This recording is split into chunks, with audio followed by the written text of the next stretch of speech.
dirigeants et aujourd'hui je reçois Emmanuel Petit, le président et fondateur de Liberty Rider. Liberty Rider, c'est une application destinée aux motards. Et alors justement, vous voulez sauver la vie des motards. Comment est né Liberty Rider? Qu'est-ce que vous vouliez tout début? C'est très simple, en fait Liberty Rider c'est né au guidon de ma moto. En 2015, mes parents on est une boîte toulousaine. Et en 2015, mes parents ils ont déménagé à 1h30 de Toulouse. Et quand j'allais les voir à moto, c'était que des routes qui étaient quand même assez abîmées et où je croisais jamais personne. Et du coup, je me retrouvais souvent là au milieu de nulle part à me dire mais si je tombe ici, qu'est-ce qui se passe? Et en même temps, mes parents étaient super inquiets quand j'allais les voir. Et du coup, je me dis moi, quand je prends ma moto, je suis inquiet, j'inquiète mes proches. C'est quand même pas top cette situation. Donc, comment je pourrais faire en sorte de rassurer mes proches et moi me rassurer à moto? Et alors aujourd'hui, Liberty Rider, comment est-ce que l'application répond à ces besoins? Du coup, en gros, vu que moi mes besoins au début c'était vraiment dans les endroits isolés, je tombe, qu'est-ce qui se passe? L'application en fait qu'on a créée, elle est capable de détecter si le motard a un accident et d'appeler automatiquement les secours pour que si on tombe, on reste pas dans le fossé tout seul et à ne pas pouvoir avoir d'aide en fait. Il faut savoir qu'il y a 2/3 des accidents mortels à moto, ils ont lieu dans les lieux isolés quand il fait beau en campagne. Tard et n'ont pas pu apporter les premiers soins. Ouais, en gros t'as deux stades qui sont importantes. 2/3 des accidents mortels à moto c'est dans les lieux seuls isolés, parce que là on se dit ok c'est une belle route, il n'y a personne, qu'est-ce que je fais? Je prends un peu plus de plaisir mais aussi de risque. Et en même temps si tu n'es pas secouru dans la première heure qui suit ton accident, tes chances de survie diminuent de 80%. Et du coup voilà, Liberty Rider c'est vraiment le but de pouvoir, quand on dit on veut sauver des vies, notre première mission c'est de pouvoir faire en sorte que le temps entre un accident et l'intervention des secours soit le plus court possible. Et en fait c'est ça l'action, de pouvoir détecter un accident grâce aux algorithmes qu'on a créés. On utilise le capteur GPS et accéléromètre du téléphone. Et mais comment l'appli détecte l'accident? Parce qu'il faut qu'elle soit activée sur le téléphone, ou est-ce que ça marche même si le téléphone est en veille? Alors du coup aujourd'hui, mais ça va bientôt changer ça, le motard il ouvre l'application, il appuie sur un bouton Go, et une fois qu'il a appuyé sur Go, c'est à ce moment là qu'on récupère les signaux du GPS, accéléromètre comme je disais, et qu'on est capable de détecter un accident. Et très prochainement on va sortir la fonction qui s'appelle lancement automatique, et là le motard aura juste besoin d'avoir la Liberty Rider sur son téléphone, il n'aura même plus besoin d'y penser et la protection se lancera toute seule. Et après la deuxième grande feature qu'on a lancée au début, comme je disais, c'est pour rassurer les proches. Du coup en fait le motard va pouvoir rentrer des contacts qu'il souhaite dans l'application, et au moment de son départ il y a un petit SMS qui va partir à ses contacts, et les contacts pourront directement via leur SMS ouvrir un petit lien internet, et là-dessus ils pourront suivre le trajet du motard, savoir quand il est en pause, le pourcentage de la batterie qui reste à leurs proches, et l'objectif c'est vraiment de pouvoir les rassurer. Ah, il m'a pas écrit, il aurait dû arriver, qu'est-ce qui s'est passé? Il clique sur le petit lien, ah mais non c'est bon, il est encore en train de rouler, il est arrivé, il a juste oublié de m'envoyer ce SMS. Alors ça, c'est si tout se passe bien. En cas d'accident, comment l'application détecte l'accident? Vraiment, le GPS, ça nous permet de capter une perte de vitesse qui est trop brutale, et l'accéléromètre, c'est les chocs. En gros, l'accéléromètre, c'est le petit capteur qui, quand on fait tous nos voyages, on va à Rome, on regarde le nombre de pas qu'on a fait à la fin de la journée, parce qu'on a l'impression d'avoir fait 800 km. Et en fait, nous, on fait pareil, on récupère les capteurs de cet accéléromètre, les signaux, et on va réussir à les traiter pour dire...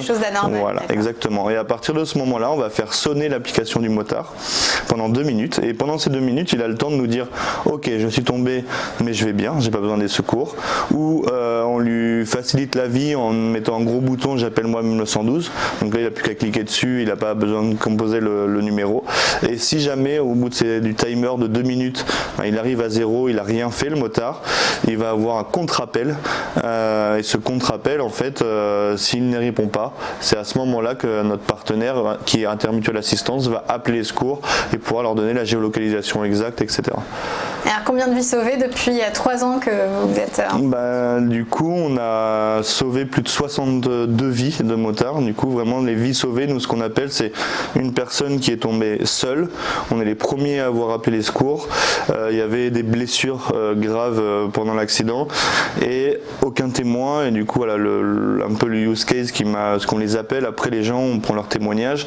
Le use case qui m'a un peu le plus marqué, c'était vraiment une personne qui est tombée au milieu de nulle part, elle était bloquée sous sa moto avec le téléphone dans le top case. Donc, le top case, c'est le coffre de la moto. Et il était dans l'impossibilité d'appeler les secours. Vraiment, là, il était bloqué dessous, il pouvait pas relever sa moto. Et d'un coup, il voit les secours arriver. Ça, c'est vraiment le but de Liberty Rider. Alors, vous vous adressez aux utilisateurs, aux particuliers, mais je crois que vous voulez aussi vous adresser aux assureurs pour que ce soit un service qu'ils proposent aux motards.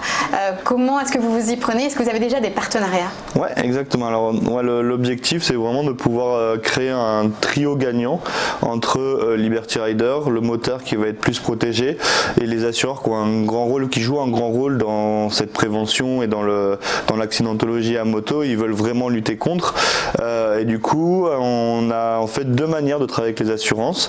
C'est la première, c'est on leur vend la partie premium de Liberty Rider, qui est du coup destinée sur la prévention, etc. Donc c'est vraiment des messages qui sont importants pour eux de véhiculer. Et eux derrière, ils vont soit le donner à leurs assurés, le sponsoriser. Enfin, ça dépend de leur stratégie de marque. Et on a aussi une deuxième manière de travailler avec eux. On va être capable en fait de développer dans Liberty Rider des espaces qu'on appelle co-brandés. Donc en fait des features qui vont être réservées aux clients de telle ou telle assurance selon nos partenaires. Donc par exemple les partenariats qu'on a déjà en production, on en a d'autres qui arrivent. On a un gros partenariat avec Massif qui est, il faut le savoir, le premier assureur de roues français.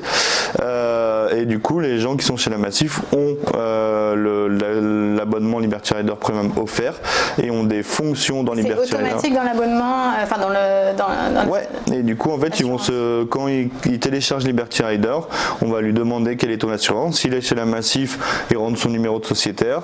On vérifie qu'il a bien le droit à l'offre. C'est automatique, mais juste que le numéro de sociétaire est bon. Et à ce moment-là, bam, ça va déclencher dans Liberty Rider l'abonnement gratuit et des fonctions spéciales. Et du coup, on va mettre très prochainement Matmut en production, Mutuelle des motards et beaucoup d'autres qui arrivent aussi. Évidemment, c'est un avantage pour ces mutuelles. Vous voulez développer aussi l'aspect prévention, justement pour qu'il n'arrive pas d'accident. Alors comment est-ce que vous vous y prenez? Alors, en gros, la prévention pour nous, c'est le but numéro 1, sauver des vies. Intervenir après les accidents, c'est bien, mais si en plus Liberty Rider ne pouvait ne jamais sonner parce qu'il n'y avait pas d'accident, ce sera encore mieux. Et du coup, on a développé, on s'est rendu compte sur nos datas qu'il y avait quand même beaucoup d'accidents qui se passaient en virage. Il y en a beaucoup, c'est ok, il y a une interaction avec une autre voiture ou quelque chose, mais ça on peut pas y faire grand chose malheureusement. Donc nous on a regardé les accidents qu'on avait chez nous sur lesquels on pouvait apporter un plus, et les premiers qu'on a identifiés c'était vraiment les virages. Du coup on a lancé une fonction qui s'appelle virage dangereux. Donc la personne en fait va utiliser le GPS Liberty Rider, et s'il est premium, donc c'est là où il y a le côté prévention dans notre premium, en plus des informations de direction, quand il va arriver dans un virage qu'on appelle dangereux, on va pouvoir lui pousser la notification sur son GPS, dans son intercom, donc vraiment en audio, ou via un gant connecté si la personne l'a acheté, qu'on a créé avec Racer. Un gant connecté qui va vibrer ou s'allumer avec des LED. Et voilà. Et comment on fait pour détecter un virage dangereux? En fait, on a cartographié tous les virages d'Europe, on a regardé leur rayon de courbure, et en direct, l'application va traiter vitesse d'entrée dans le virage versus rayon de courbure du virage qui s'apprête à prendre, le motard. Et au moment où les décisions se prennent de manière un peu intuitive dans la tête, ah tiens là, le virage il a l'air d'être incliné comme ça, la route a l'air d'être en bonne... Nous on va lui pousser une information en plus qui est là, attention, celui-là est dangereux, lève un peu la poignée de gaz, tu vas le passer smooth et tout ira bien. Un message de prudence Exactement. pour amener à rester vigilant. Aujourd'hui, vous avez combien d'utilisateurs et surtout, est-ce que vous avez plutôt des utilisateurs à la campagne, enfin dans les routes, pour les routes de campagne, ou est-ce que vous avez aussi des utilisateurs en ville? Je pense à Paris où notamment il y a beaucoup de 2 roues aussi. Ouais, bah, du coup, on a un peu plus de 300 000 utilisateurs sur Liberty Rider et en fait, on a une répartition qui est plutôt normale des motards. Il y a plus de monde en ville en France. Du coup, on a la majorité de nos utilisateurs qui sont dans les grandes villes. On a une carte qui je peux pas vous montrer là, mais qui montre vraiment bien ça, où nos points chauds, c'est vraiment les villes. Donc plutôt dans l'usage boulot dodo. Nos pics d'utilisation sont le matin et le soir. Et on lance toute une partie. On veut aussi pouvoir intervenir sur les parties week-end, plus campagne, dans la partie loisir de la moto. Et c'est pour ça qu'on a lancé des fonctions telles que les roadbooks ou des trajets. Exactement. En fait, les motards, quand ils vont rouler, vont pouvoir ils trouvent un bon trajet à faire, ils ont envie de le rejouer eux dans leur GPS, etc. Ils peuvent le faire, et surtout ils veulent le partager à la communauté Liberty Rider. Ils vont le faire sur notre plateforme qui s'appelle les Roadbooks, et les gens pourront retrouver. Donc si tu viens à Toulouse avec ta moto, vu que tu connais pas trop les routes, l'objectif c'est que tu puisses trouver directement sur Toulouse des endroits où rouler qui sont validés par notre communauté et partagés par notre communauté. Donc Liberty Rider, c'est aussi un réseau communautaire où les bons plans se partagent. Merci beaucoup Emmanuel Petit. Avec grand plaisir. Vous êtes CEO de Liberty Rider. Merci beaucoup.